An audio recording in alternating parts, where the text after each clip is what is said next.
Assalamualaikum warahmatullahi wabarakatuh. Perkenalkan, nama saya Ganesha Putriana Dani. Di sini saya akan menjelaskan tentang materi dari 6 modul toksikologi, yaitu ada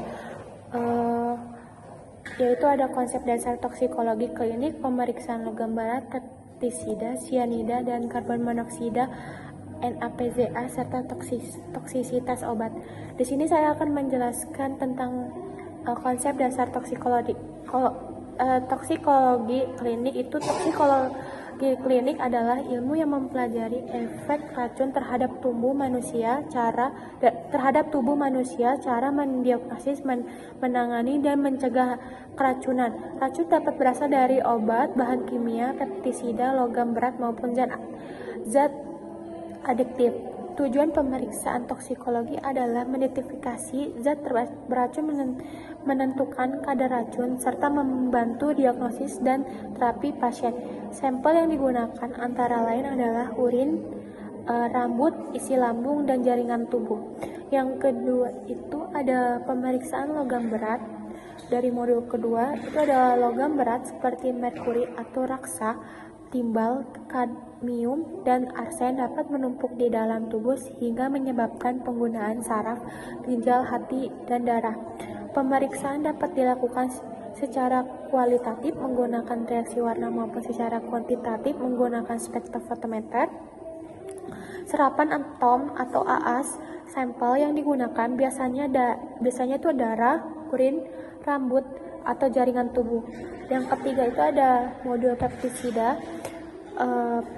Pestisida adalah bahan kimia yang digunakan untuk mengendalikan hama tanaman.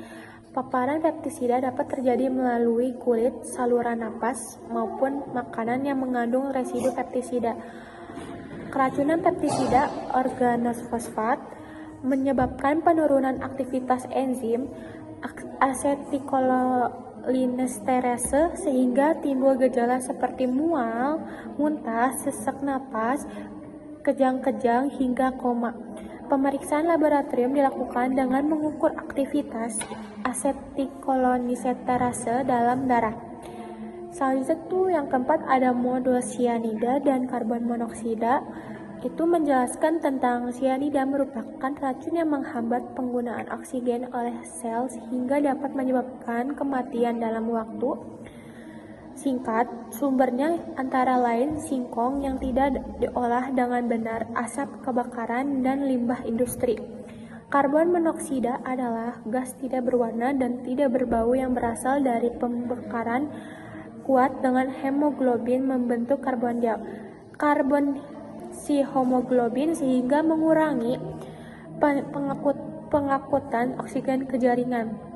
Pemeriksaan dilakukan dengan analisis darah. Modul yang kelima itu ada NAPZA. Itu menjelaskan adalah singkat dari narkotika, psikotropika, dan zat adiktif lainnya. Penyalahgunaan NAPZA dapat menyebabkan gangguan fisik, psikologis, hingga ketergantungan. Pemeriksaan laboratorium dilakukan menggunakan sampel urin, darah, air liur, maupun rambut. Metode screening menggunakan rapid test imunochromatografi. Hasil positif dapat dikonfirmasi dengan GCMS atau LCMS. Modul yang keenam itu menjelaskan tentang toksisitas obat.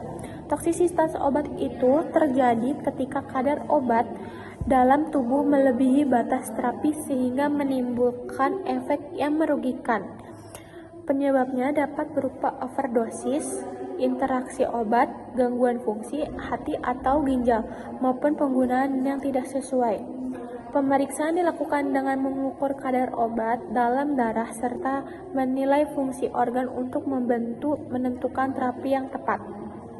Kesimpulannya itu, saya akan menjelaskan kesimpulan dari 6 modul tersebut itu. Berdasarkan pembahasan 6 modul toksikologi klinik dapat disimpulkan bahwa toksikologi klinik merupakan ilmu yang berperan penting dalam mendeteksi, mendiagnosis, dan membantu penanganan berbagai kasus keracunan akibat paparan logam berat, pestisida, sianida, karbon monoksida, dan NAPZA maupun obat-obatan. Pemeriksaan laboratorium memiliki peran utama dalam mengidentifikasi jenis zat toksik, menentukan kadar racun dalam tubuh, serta memberikan informasi yang akurat sebagai dasar pengembalian keputusan klinis. Pemulihan spesimen yang tepat, penggunaan metode pemeriksaan yang sesuai, serta interpretasi hasil yang benar sangat menentukan keberhasilan diagnosis.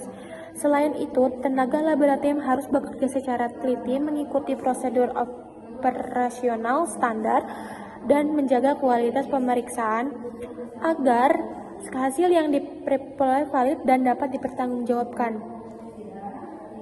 Dengan memahami konsep dasar toksikologi klinik dan berbagai metode pemeriksaan yang digunakan, diharapkan calon ahli teknologi laboratorium medik mampu berkontribusi dalam penegakan diagnosis, pemantauan terapi, serta upaya pencegahan keracunan sehingga dapat meningkatkan kualitas pelayanan kesehatan dan keselamatan pasien.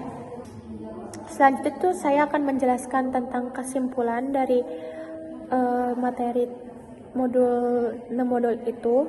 Selanjutnya saya akan menjelaskan kesimpulannya, itu toksikologi klinik mempelajari berbagai zat beracun beserta mekanisme, efek, dan cara pemeriksaannya. Modul ini mencakup konsep dasar toksikologi, identifikasi logam berat, keracunan pestisida, sianida, dan karbon monoksida, penyalahgunaan NaPZA, serta toksisitas obat. Pemeriksaan laboratorium berperan penting dalam menegakkan diagnosis, menentukan tingkat keparahan keracunan, dan membantu pemantauan terapi pasien.